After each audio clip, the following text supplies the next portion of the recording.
Hello दोस्तों, नमस्ते, जय माता दी। मैं अपने चैनल सोना मोदी लोकगीत नया मोदी लोकगीत दोनों पे आप लोग का स्वागत करती हूँ। छोटा सा बहुत ही प्यारा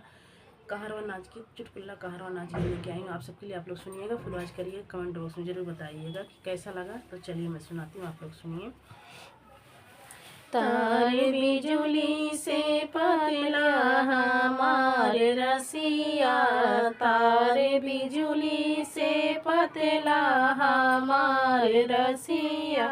सुनो सुनो सासुइया हमारे बतिया,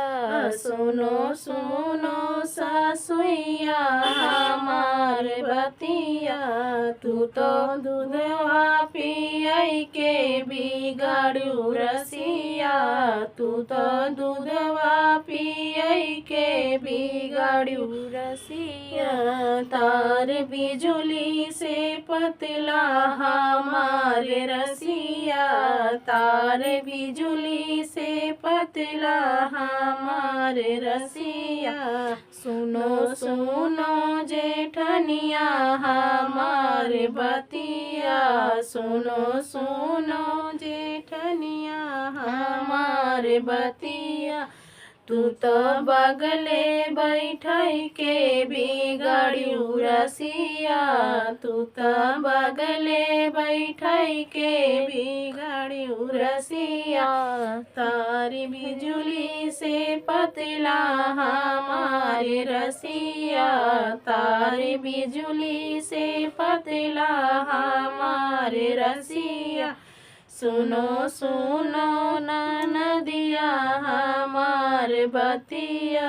सुनो सुनो ननदिया हमारे बतिया, तू तो संगवा सुतई के बिगाड़ू रसिया, तू तो संगवा भी सुतई के बिगाड़ू रसिया,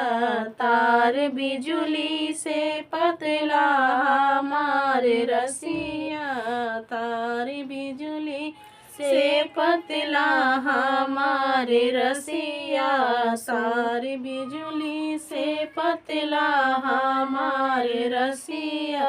सुनो सुनो पड़ोसी हमारे बतिया, सुनो सुनो पड़ोसी हमारी बतिया,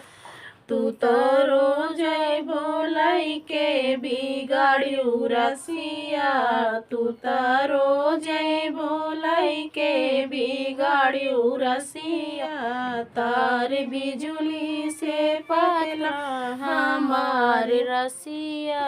तार बिजुली से पतला हमारे रसिया, तार बिजुली से पतला हमारे रसिया।